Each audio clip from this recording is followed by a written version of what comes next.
Hello, എല്ലാവർക്കും പുതിയ വീഡിയോയിലേക്ക് സ്വാഗതം. ഇന്ന് നമ്മൾ ചെയ്യുന്നത് ഞാൻ സീഡ് എല്ലാ പ്രാവശ്യം വാങ്ങിച്ചിട്ടാണ് സീഡ് പച്ചക്കറി ഉണ്ടാക്കാറ്. ഈ പ്രാവശ്യം ഒന്നും വാങ്ങിക്കേണ്ടി വന്നില്ല. ഞാൻ കുറച്ച് കമ്പോസ്റ്റ് ഉണ്ടാക്കിയിട്ട് ഉണ്ടാക്കിയതും ചെടികൾക്കൊക്കെ ഇടാൻ വേണ്ടിയിട്ട് കരിയില കമ്പോസ്റ്റ്. അപ്പോൾ കരിയില കമ്പോസ്റ്റിന് എപ്പോഴും നനവ് നിലനിർത്താൻ എന്തെങ്കിലും നനവുള്ളതായിട്ടുള്ള അതെന്തെങ്കിലും ചേർക്കുമ്പോൾ വേഗം അത് കമ്പോസ്റ്റായി മാറും. അതിന് വേണ്ടിയിട്ട് ഞാൻ പച്ചക്കറി കടയിൽ നിന്ന് അവർ ഉപേക്ഷിക്കുന്ന വേസ്റ്റ് ഉണ്ടാവില്ലോ, അപ്പോൾ അവരിൽ നിന്ന് വാങ്ങിച്ചിട്ട് ഞാൻ ഈ കരിയില കമ്പോസ്റ്റിൻ്റെ മുകളിൽ പരത്തിയിട്ടു. അതിന് ശേഷം 6 മാസം കഴിഞ്ഞിട്ടാണ് കമ്പോസ്റ്റ് ക്ലിയറായി വന്നത്. 6 മാസം കൊണ്ട് കരിയില കമ്പോസ്റ്റ് നന്നായി പൊടിഞ്ഞു വന്നു. ഈ നനവ് എന്നും നിലനിൽക്കും. നമ്മൾ വെള്ളം തളിക്കുകയൊക്കെ ചെയ്തിട്ടുണ്ടെങ്കിൽ അത് കുറച്ച് നേരം നിൽക്കുള്ളൂ. ഈ പച്ചക്കറിയുടെ ഇതാവുമ്പോൾ ആ ഈർപ്പം എപ്പോഴും നിൽക്കും. കമ്പോസ്റ്റ് പെട്ടെന്ന് കമ്പോസ്റ്റ് ആവാൻ നല്ലതുമാണ്. അപ്പോൾ പച്ചക്കറി കടയിലൊക്കെ ചോദിച്ചാൽ അവർ ലാസ്റ്റ് കഴിഞ്ഞാൽ അവർക്ക് അതിലെ കേടുവരുന്നതും അങ്ങനത്തെ പച്ചക്കറികളൊക്കെ നമുക്ക് തരും. അതിൻ്റെ സവാളയുടെ തോല് അങ്ങനത്തെ എല്ലാതും ഉണ്ടാവും. അത് നമുക്ക് കമ്പോസ്റ്റ് ചെടികളുടെ വളർച്ചയ്ക്കും നല്ലതാണ്.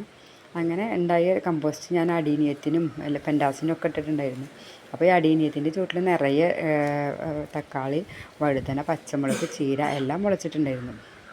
പച്ചമുളക് ഇപ്പോൾ മാറ്റി നടുന്നതിൻ്റെ വീഡിയോ ഞാൻ എടുത്തിട്ടുണ്ടായിരുന്നില്ല.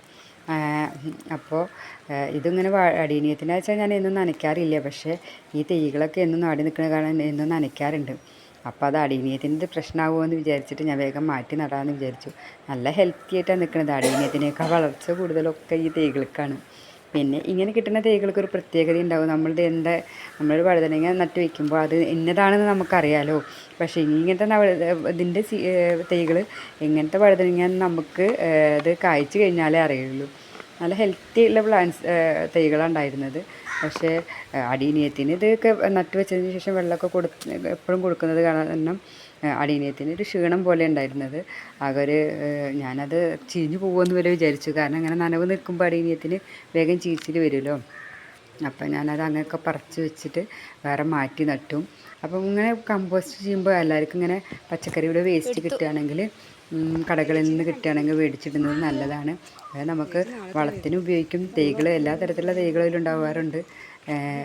തക്കാളി, ചീര, വഴുതന അങ്ങനെയൊക്കെ കിട്ടിയിട്ടുണ്ട്. ഇത് നമുക്ക് ആകാംക്ഷയോടെ കാത്തിരിക്കും ചെയ്യാലോ. നിങ്ങളും ഇങ്ങനെയൊക്കെ ഒന്ന് ചെയ്ത് നോക്കൂ. ഓക്കെ.